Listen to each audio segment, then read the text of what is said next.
SOS, I'm Staff Sergeant Badass. Angry Prepper. If you're watching, thank you. Hey, he gave me a shout out. I just want to give him a shout out. He's the Doomsday SHTF Master Chef. Go check him out. That's Angry Prepper. Just Angry Prepper. Just put that in. Man, I can't cook like him. I'll burn a pizza. That dude can whip up all kinds of food from random stuff. It's ridiculous. I get new ideas every time I watch his show. That's for the cooking part. I have no idea how to cook. Alright. We're going to get into this.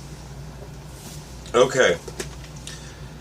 Now, from my notes here, I'm going to cover some things, and it's important things. It's things you should know. And I like to leave you kind of thinking. And I've always done that, and I've always gave you something that's kind of, okay, I didn't think about that one. Alright. So, for example, if we were, let's just say, hypothetically, alright, if we're, theory, never mind, I'm not getting into all that. Alright, so, say for example, we are invaded by another country. Let's just throw that out there. Alright, so we have a new president now, and everyone's a little unsure and a little uncertain. I've gotten that a lot from people about where are we going, and where will this lead us now?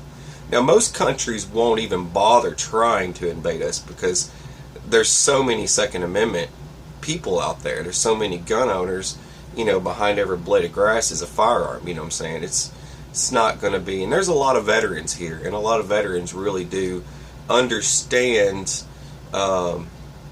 things and stuff. So what would it be like for individual movement? Say you're an individual, or you're in a group. Now this isn't just for patrolling and getting intel from the enemy. This isn't like trying to, someone sends you out on a mission as an individual to go gather intel from the enemy. This is you trying to gather intel for yourself. This is, I know, I always go back to like Rambo movies and things like that. You know, I always go back to the movies. I'll admit it. I love watching movies. I'm a big movie buff. I will go on and on about movies. So now, what does Rambo do in some of his movies? He gathers intel for himself. He's doing movement as an individual. Now, am I using the movie? No, I'm not. I'm using knowledge that I've learned. Okay, this is just what I've learned from military studies. Okay, so now I'm going off my notes. I'm going straight out of my notes, and then I'm going to mutter off what I need to tell you. So, when it comes to taking cover in an individual movement, so you're an individual, you're moving, and this is during, say, the daylight or nighttime. So during the day, you're going to look for embankments, type slants to the hill. Now, have you ever taken a photo and noticed you could not see like that part of it because there was a slight lift to the ground, right?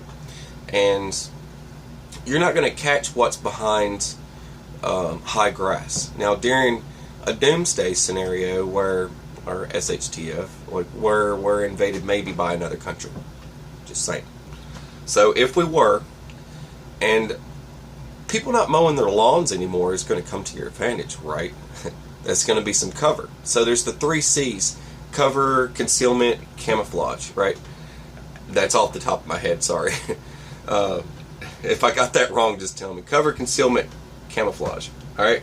So, taking cover is going to be a lot easier with the lawn dude not cutting the grass anymore, or, you know, all these different types of things. You're going to have a lot more cover, but it's going to be a lot more difficult for you as well, because that's going to give them cover, and you're not going to know where they are. So that's one negative side of it. But being aware of what cover is. Now, gathering intel, say, from If you need to gather intel, what if you don't need intel? You just need to move. And if you're moving, I get all this stuff all the time, like, all right, I'm gonna bug out, and I got my 30-06, and Rambo shit. Hey, stash sergeant badass. Billy walks in the room. When I bug out, I just, I'm gonna get in the Chevy, I'm gonna crank that sucker up, and I'm gonna hit that footprint gas pedal, and I'm gonna go. So you got Billy out there, he's wandering around, and he's probably gonna get captured. He doesn't have any intel, so what do you think's going to happen to Billy? Just saying. They're not going to hold him ransom. Just Billy's got no intel for them. That goes for a lot of you.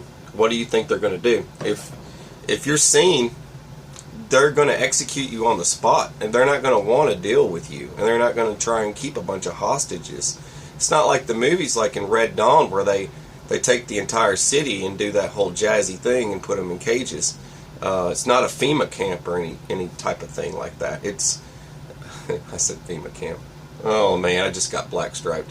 Alright, who cares? Still going. Alright. It's not going to be like that. A lot of times they're just gonna get rid of you. They're going to exterminate you. They're not going to sit in here, where did the phrase snowflake even come from? I read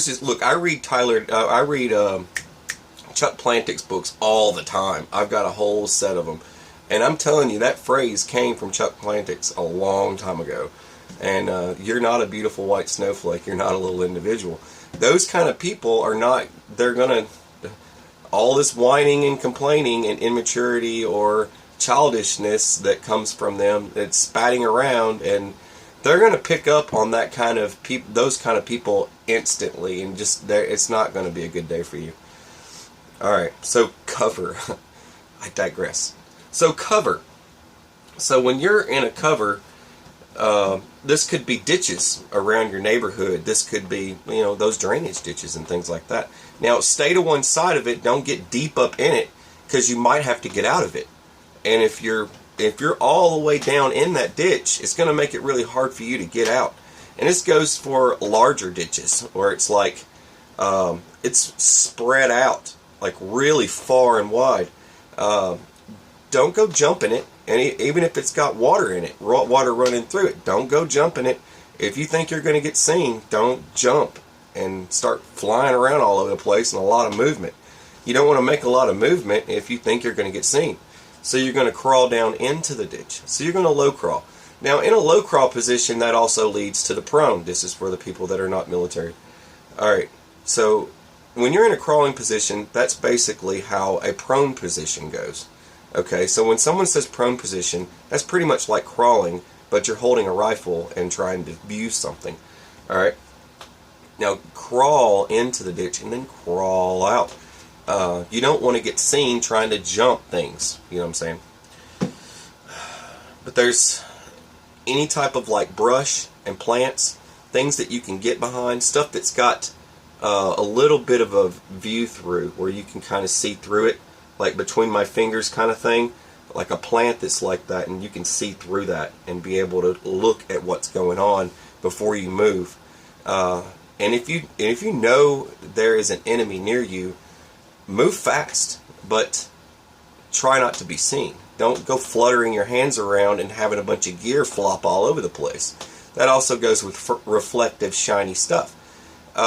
If you're one of those people that bedazzles your rifle, and if you got a lot of bedazzling, and it's got that glimmer and bright to it, my main rifle that all of my main ones that I would use for, say, a bug out scenario, they don't have glimmer and shine to them. There's and spray paint will help. And a lot of people are like, I'm not spray painting my rifle.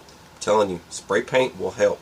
It, especially something don't get semi flat. Get flat. You want it just and you don't have to camouflage the rifle, but you don't want it to stick out. If you don't want like Rambo camo all over your rifle, there you go. I'm just saying. And I'm starting to, I'm not going off my notes anymore, but I'm actually going off my notes. Alright. So, concealment. Alright. Let's see what notes I wrote here. Once again, remain motionless, and that way you can avoid being observed. That was one of my notes that I wrote for that. Use the available concealment, whatever concealment possible, right? Anything, even if it's a vehicle, but make sure they can't see your legs. So behind the tire, kind of thing. Let's see. Yeah, observe. If you're observing, observe from the prone. Like I said, a crawling position is considered the prone. All right. Don't expose anything. Don't go, like I said, don't go waving your arms around and stuff. That's another thing. This is good information for you guys. I don't know if you'll ever have to use it. I hope not, but I'd like to throw this stuff out there. All right, blending in with the background was one of my lists I put on here. Stay in the shade. Stay in the shade. It's that simple. See, breaking the outline of an object. Okay, so if you've got to keep your rifle up, all right, or for some reason, if you're keeping that rifle up for some reason, whatever reason it is, break that view. All right. If you have to, people will buy these ghillie type things and they put them all over their rifle, right? You don't have to do all that. You just take the plant life from that season. All right. You don't. People get confused by this and they'll just take all this stuff and throw a bunch of crap on it, and they have no idea what they've just done. They might make their rifle more visible by doing that. You need to take plant life from what's around you and break it up. It can't be just one type of plant life. It has to be the things from the things around you and space it out. And you can do this with a piece, the inner linings of paracord, a freaking bootlace, some thread, yarn, whatever. It doesn't matter. Start unraveling your shirt so that you can get some thread out of it. Wrap that sucker around with whatever type of debris you find, and that way whatever object has to stick up doesn't have that outline of a rifle, because they might see that, and soldiers are going to be looking for that. All right, enemy aircraft. This also goes into okay, one more thing from my notes. Never over the top. Remember that. If you're right-handed, you're going to shoot from the right side, okay? So an object that's on the ground, always come out from that right-hand side. Don't go shooting over the top. If you're one of those people that tries practicing shooting over stuff like this, like you're in some kind of like James Bond flick, that's not how you do it. You got to stick to the right-hand side. And if you're left-handed, you're going to stick to the left-hand side of an object. It's that simple. Food for thought. And know where your casings are going to go if you have to fire. If your casings are going to be flying over the place, if they don't know where you are and you haven't given away your position, all they hear is some pops in the night or some pops in the daylight and you're in the shade, don't go giving away your position by having things flying all over the place. Know where that brass is headed. Enemy aircraft. This also falls into drones. I want you to put this on the list. Alright. If you are spotted by if an enemy aircraft is coming and they haven't been seen yet, if you know that they're off in the distance, get in the prone. Get in the prone, keep your face down. This is in the event that you haven't fully camouflaged, say your skin is exposed, because skin does give off a reflection, especially your forehead and your cheeks. See how my cheeks kind of have a glossiness to it. So your cheeks are gonna put off a type of a shine, and they're gonna be able to spot that in whatever situation you're in. So if you have to take, this goes into camouflage, right? I'm going to get into camouflage, but I'm going to go ahead and tell you this. Take stuff from around you, like mud or whatever. Say you've got like that real tree camo jacket or whatever it is you're wearing. Take mud and smear it. You know what I'm saying? Smear it on your body. That way it starts to fade and make different types of shades all over you, and you'll start blending in a little bit better. Put it on your forehead, around the back of your neck and stuff, and start covering up all those shiny spots that you can. Just expose your eyes. That's all you really need. But try to cover yourself up as much as possible. Get in the prone, remain calm, steady breathing, and just stay still. Keep your face down. Don't look up. If you don't have time to do all this and you've been spotted by an enemy aircraft, they fly over. Or if it's a helicopter, alright, alright, so they fly over you, right? Don't look up. Just stay still and remain calm, alright? Don't move. Wait to see what's going to happen from that. If you didn't have time to move, now's not the time to be moving. They're going to know where you are. Alright. That also goes into drones. Now, don't go trying to be Hillbilly Billy Bob, you know. Hi, Stash, I'm badass. I like to shoot drones out of the sky with my 12 gauge. That's great, Billy. Not today. Don't do it. Alright? So, if same situation with a drone, they might not spot you. That picture might be great and clear, but it's kind of like Where's Waldo, you know what I'm saying? They're not going to see it, and they're just going to be hovering around, you know, I'm just a little drone flying around, and they're going to totally miss you. Now, heat. Now, one way of shielding yourself from heat, giving off that heat X-ray when they're starting to fly over you, and if they're scanning and they're looking for life, once again, back to mud. Try to cover yourself up. And if you have to, and you know that you are in it bad, start digging. Get you a tool that digs, dig and get as low as possible. Throw the dirt over your body. And then if you have to, just do the best you can with it. That way, if there are a lot of those things flying around, you're not going to be seen as fast, and it might give you time to wait till night breaks, and you might be able to start crawling out of there. Alright, that was enemy aircraft. Good observation points already covered. Camouflage, that's pretty much it. I covered camouflage. Don't leave your skin exposed. Movement. Let's see. Let me go through my notebook here. Notebook. My handy dandy notebook. Sippy Cup has one for crocheting. She's cute. Mine's got the camouflage on it though. Alright, so here we go. Individual movement by night. Night vision. Now once again, I'm going to get into something else that's pretty cool. Alright, so now every jarhead on the planet knows this stuff because they're taught that kind of stuff. So every single one of you, now if you have like a vitamin deficiency or if you're really tired, your night vision is not going to be as good. Yes, I said you have night vision. You don't even know it. You might not know it. Now try this. Alright, wake up in the middle of the night and wander from your bed to like the bathroom or whatever it is that you do in the middle of the night. Alright, so Billy, I play Naked Twister. I don't care, Billy. Alright, so so basically, if you're doing movement at night, start to practice that, right? Let your eyes adjust when you wake up. Look at something in the room. Just sit there for a little while. And then all that natural light, all that stuff will start popping into play. And eventually you'll start seeing in the dark. I'm not kidding. I don't make this stuff up. You're just messing with me. No, I'm not. Try it.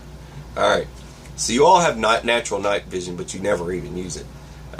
Know your light, your eyes, it's like if you were like an animal in the middle of the night, this goes back to cover concealment and camouflage. Your eyes don't light up in the dark when someone shines a light on you. If you did, you'd be dead. But it's not like animals, you know what I'm saying? People are like, do my eyes light up? Billy would ask that question. Alright, so another thing to consider with night is objects will seem smaller, okay? They're actually way bigger than what they really are.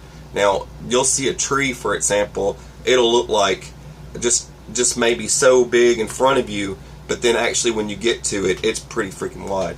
That's one thing to keep in mind with objects that you see from your night vision. Now, a flash of light will turn it off just like that, and it'll be over. Then you'll have to readjust again. It happens every time. Alright. Let's see. I already covered appearance of objects. Sounds. Sounds are going to be really important, and especially when you're paranoid. If you're paranoid in the middle of the dark, a small sound of a little critter will seem like a grizzly bear. Okay, this happens when you go camping. This happens when you're hiking. It's happened to me a couple of times where I thought something was approaching my camp, and I wake up in the middle of the night to go check it out. But, you know, better safe than sorry. But this also goes in movement at night, you know, sounds. You won't really know exactly where it's coming from. It's going to confuse you. But if you're paranoid, that only makes it worse. So one thing to consider is noises at night and what it can do mentally to you. It can screw you up where you're like, man, you know, I think it's coming from over here, but it's not. It's actually over there. See what I mean? It's one thing to consider and keep in mind. But sounds are going to be very important to you, being able to listen, but not make yourself paranoid. Smells. Now, this also goes in some crazy stuff right here. Smells of things. How many of you have smelled someone smoke a cigarette? It doesn't smell so pleasant to some of you, all right? I don't like the smell, you know, coming from somebody else, you know, the secondhand type stuff. But smelling of objects, things that smell, an odor, oil, things like that, you might detect a slight. If you smell a sweetness in the air, go away fast and try to find and know the right direction to get. You could be getting into what was left over from some gas, a nerve agent, or something like that. If you start smelling sweet smells, sweet snappy kind of smell in the air, you could be approached, especially if you're in the wooded areas and stuff. Those sweet smells are not a good thing. All right, smoking can get a person killed in another way. Not just from cancer and all that other stuff, but smoking can get you killed in combat. The smell, for one, can give away a person's position. Just like that. Billy's burnt out. He's going to smoke a cigarette. His nerves are shot. Alright, so Billy's out there in the woods. He's smoking. The smell. I'm the enemy. Just say. Just pretend. Alright? I'm going through the woods and I smell that. Where is that coming from? It's that direction. Alright? And I go that direction. Right? And say it's nighttime. Alright? He's smoking at night. He thinks it's cool. As soon as he inhales, that cherry goes brighter. And as it gets brighter, headshot. Keep in mind, that stuff can get you killed. Alright, they're going to see that cherry and you're going to be dead. They're not even going to waste time with you and try to figure out if they're probably going to observe you for a while to make sure there's no more of you and it's just you're the only one. Alright. Touch. You're going to have to, at night, feel around, alright? You might be approaching, I don't know, enemy trenches, enemy line, you know what I'm saying? So, one thing to keep in mind is to be able to feel around you, feel for barbed wire, feel for sharp objects and things like that, spikes, whatever. You want to make sure you don't end up in a trap, because things could be booby-trapped, and movement at night can be hard and difficult if you're somewhere near the enemy. So keep that in mind. And that all goes into touch and feel. Once again, concealment, movement, all that stuff. And other things to consider. I always love these parts where I write these. Other things to consider. Alright. Sneezing. Don't sneeze. Alright, so pressing up kind of into your nose like this, pushing back into your brain will help with sneezing. Alright, if you think you're going to sneeze. Coughing. Grab your Adam's apple. Just like this. If you're going to cough, go up into your Adam's apple and push in. See how my voice changed? So push into your Adam's apple. That's if you think you're going to cough. Then again, doing that might trigger a cough. Let's see. Oh, explosions. Alright, bombs, things like that from explosions all around you. One thing that you can do is try to make yourself, if you can't hear and you need to hear, try to make yourself yawn. Once you yawn, that might heighten your senses just a little bit with your hearing, and you'll be able to hear what you can. At least it'll get a little bit better. Oh, goes back into, I wrote this note, I'm glad I wrote that. Alright, this goes back into gas, okay? So if someone's using gas, and if avoid damp areas, okay? Any place, like if it had just rained and you've got like these damp valleys and stuff, and they had just got done using gas or different types of nerve agents, those things linger, all right? Those things linger in places like that. Fern Gully, all right, just so you're aware of it, it lingers there, and it takes several days for it to pass. So, excuse me, keep that in mind. Let's see. All right. Let's see. Don't look it up. Yeah, it's another thing. All right. Okay, I'm glad I wrote flares. All right, flares. So, if the enemy has popped flares, right? Now they'll come down real slow. It lights up the sky. Could be nighttime and they're having to use them, but they have little parachutes on them from like a 40 mic grenade. They use those 40 mics and they put them in their flare gun or whatever, and they'll shoot the flare up. Now this could be any kind of flare. This could be just one of those regular ones that's just kind of lingering. Most of the civilian ones are a type of like red or whatever, but these put off like a lot of light, and when they start dropping in, it's one thing to consider. You want to not move. If you know it's going to happen, just drop as fast as you can, because they're going to be waiting at the horizon, and avoid skylines, right? Anytime there's a skyline, try to stay low because they can see you. That also goes into that. And dangers of booby traps already cover. Movement under wire, that's pretty easy. Just feel for it and move under it. Trenches, obstacles, I think I covered all that. Alright, I hope this helps a lot of you. We can get more into this into the future. I'm going to get into patrolling next and stuff like that. I hope you guys enjoy this. Let me know below if you like this stuff. Alright, you're watching SOS. I am Staff Sergeant Badass, and have a beautiful, fantastic day. Take it easy.